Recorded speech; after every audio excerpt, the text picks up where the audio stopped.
Hello students, आज हम लोग नए टॉपिक पे चर्चा करेंगे जो कि आज आपका इंट्रोडक्शन हम कराएंगे केवल। इसके पहले आप लोगों को जो भी एक्सरसाइज बताई गई है आप लोग सॉल्व कर लिए होंगे, मुझे उम्मीद है इसको। और आप लोग जो भी उसमें प्रॉब्लम होगी आप क्वेश्चन मैसेज कर दीजिएगा, उसको हम सॉल्व करा देंगे। तो आज हमारा नया टॉपिक है एक्सपोनेंट एंड पावर्स। तो एक्सपोनेंट और पावर में हम पहला चीज़ देखेंगे कि पावर ऑफ इंटीजर। ठीक, तो आप देखिए एक्सपोनेंट और पावर क्या होता है। जैसे आपको किसी भी नंबर को, एक ही नंबर को बार बार मल्टीप्लाई करना हो, एक ही नंबर को बार बार मल्टीप्लाई करना हो, तो आप उसको इस प्रोडक्ट फॉर्म में ऐसे भी लिख सकते हैं या एक्सपोनेंशियल फॉर्म में ऐसे लिख सकते हैं। तो आप इसको देखिए क्या होता है कि अगर हम यहाँ एग्जाम्पल हमने लिखा हुआ है कि 4 × 4 मतलब 4 को 2 टाइम हमको मल्टीप्लाई करना है, तो 4 का स्क्वायर भी हम लिख सकते हैं। 4 ही नहीं, कोई भी नंबर हो, अगर 6 × 6 है तो ये 6 to the power 2 लिखा जा सकता है, या 6 यहाँ है।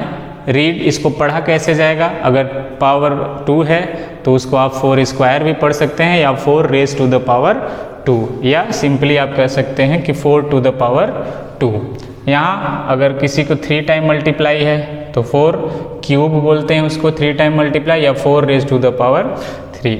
ये 3 है। यहाँ एग्जाम्पल देखिए, अगर 3 को 5 बार मल्टीप्लाई किया गया है तो 3 to the power 5, या आप इसको 3 raised to the power 5 या 3 to the power 5 पढ़ सकते हैं।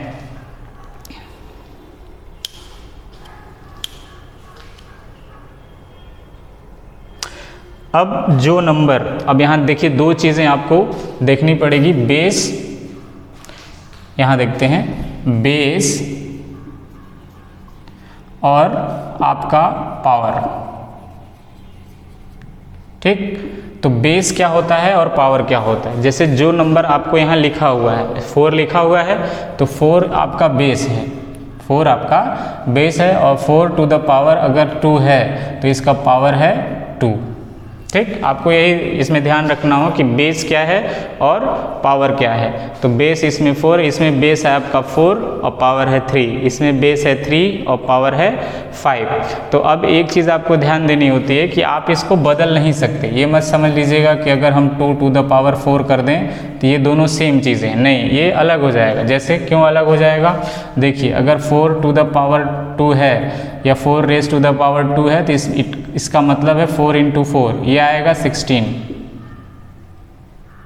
अब यहाँ 2 to the power 4 है तो ये क्या हो जाएगा 2 × 2 × 2 × 2, 2 2 जा 4, 2 जा 8, 8 2 जा 16। अब आप कहेंगे सर ये तो इक्वल आ गया, तो इक्वल आ गया तो एक जगह इक्वल आ सकता है, बाकी जगह पर आप नहीं कर सकते। जैसे आप यहाँ 3 to the power 2 है, ठीक, आप यहाँ क्या हो जाएगा 3 × 3 क्या आ जाएगा 9। अब 2 to the power 3 करेंगे तो क्या आ जाएगा 2 × 2 × 2, तो 2 2 जा 4, 4 2 जा 8। ठीक, तो आपका कहीं आ सकता है, लेकिन ये आप अगर कर देंगे तो ये आंसर गलत हो जाएगा।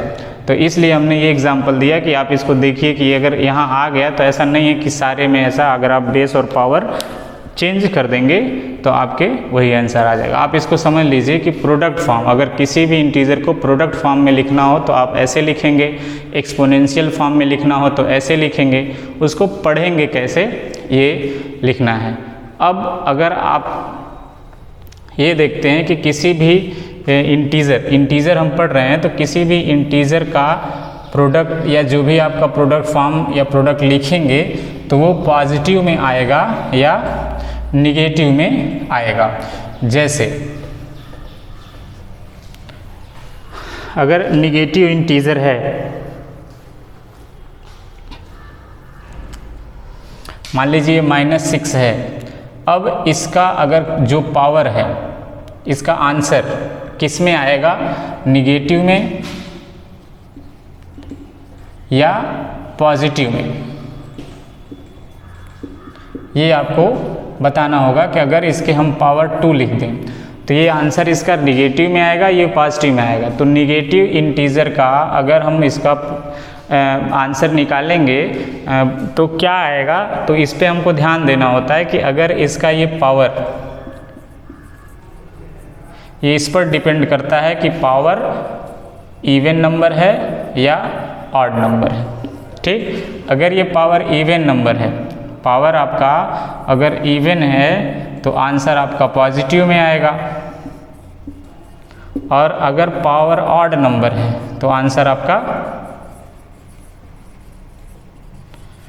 निगेटिव में आएगा। ठीक, देख लेते हैं। जैसे आप ये होगा 6 तो आप होगा -6 इंटू -6, ये इसका होगा तो ये माइनस माइनस कैंसिल हो जाएगा, 6 6 जा 36, माइनस माइनस का मल्टीप्लाई करते हैं तो प्लस आता है, इंटीजर में आप पढ़े होंगे।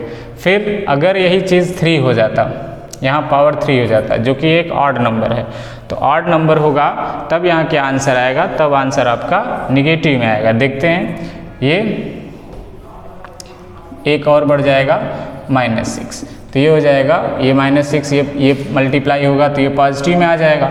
फिर इसमें 6 का मल्टीप्लाई होगा नेगेटिव का, तो ये आंसर आपका निगेटिव में आ जाएगा। 6 6 जा 36, 6 3 जा 18 और 216 आपका निगेटिव में।